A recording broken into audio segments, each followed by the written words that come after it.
माजी आमदार विजय शिवतारे प्रसिद्धीत होतात राहण्यासाठी राज्याचे माननीय उपमुख्यमंत्री अजितदादा पवार यांच्यावर सतत टीका करत असल्याचे दिसत आहे। आज सुद्धा त्यांनी अत्यंत खालच्या भाषेमध्ये आदरणीय अजितदादा यांच्यावर टीका केल्याचे दिसत आहे।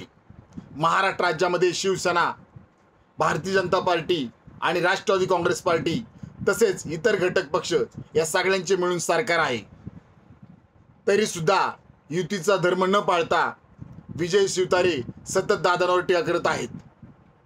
त्यामुळे Republican party of India Kharat पक्षातर्फे आम्ही शिवसेनेचे नेते आणि राज्याचे माननीय मुख्यमंत्री एकनाथ शिंदे साहेब यांना मागणी करत आहे की युतीचा धर्म न पाळल्यामुळे तात्काळ विजय शिवतारे यांची शिवसेना पक्षातून हकालपट्टी करावी अशी मागणी आम्ही आपणास करत आहोत।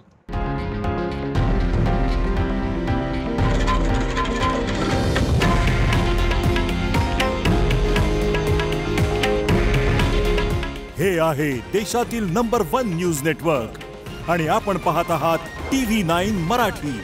काळजी तुमची, हित महाराष्ट्राचं।